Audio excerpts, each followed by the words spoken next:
Hey Happy Champers, Marnie here from Bubble and Flute, going to launch into part 3 of our Rosé tasting special. If you missed part 1 and 2, please check them out because they're a heap of fun. I think that is. Now, I don't have a lot of information about this champagne. Duperret is actually produced by GH Martel & Co. It's a huge champagne producer in France and exported to Australia. For whatever reason, they export a range under the label Duperret.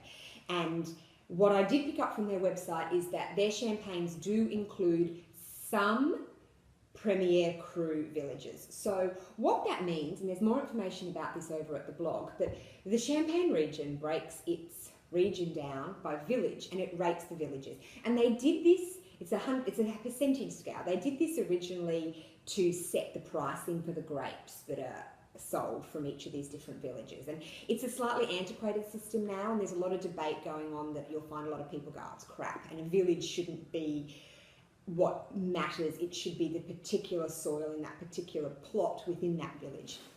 Boring detail there for you. But what I think I am tasting here is that some of these are Premier Cru. And the scale goes, you have Grand Cru villages, and then you have Premier Cru villages, and then you have everything else. And I'm going to say, I've actually got the information here. I'll put my phone up on my blog, because I do have it listed what I will mean via my blog.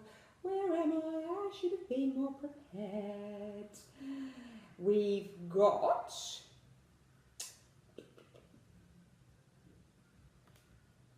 No, I'm on the wrong page. Sorry, bear with me. Here we go. Here we go. So, just to get technical, there's a rating scale based on from 100 to 80%. And so, if you are a Grand Cru village, you're all rated at 100%.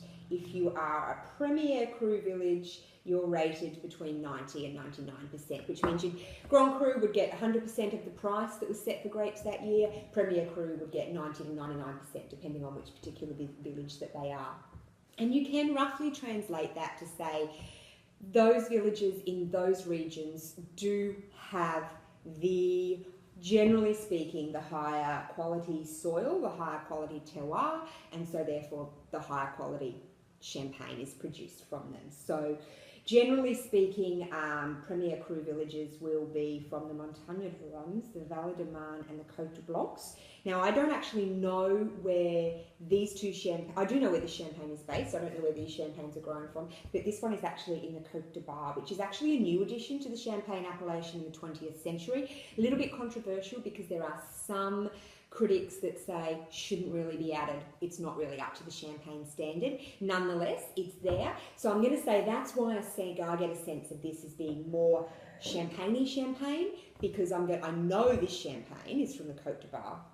And I don't know where this one's from, but I'm going to suggest it's probably from one of the regions, not one of those first 3 regions I mentioned, where you get your Grand Cru and your Premier Cru villages from. So that's just a way that is it champagne, isn't it? And I'll go, oh, it says it's champagne, I believe them, and I'll sit there and I'll usually assume then that they're not Premier Cru or Grand Cru villages that have been used to produce the grapes. It's just different. Diversity is beautiful, wide variety. You can't make enough rosé champagne for me. There's an occasion for me that I would gladly drink all of these, and today being a public holiday actually here in Brisbane for our show day, I may just have a couple of glasses, finish off these ones that are in front of me anyway. So I hope you enjoyed learning a little bit about rosé, and it was really nice to show you 3 kick-ass rosé champagnes that you can pick up in Australia for under $50.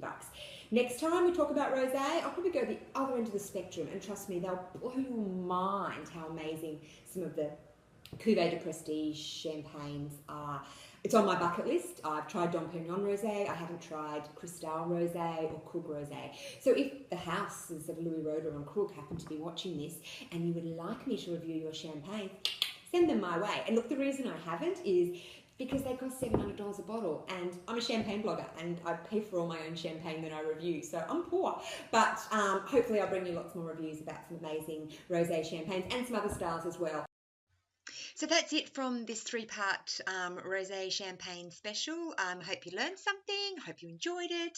I hope you're trying something today, tonight, tomorrow, wherever you are in the world watching this. And hopefully you subscribe to my channel and follow me on my blog. I'm also on Instagram and Facebook. And I look forward to tasting with you next time. Ciao for now.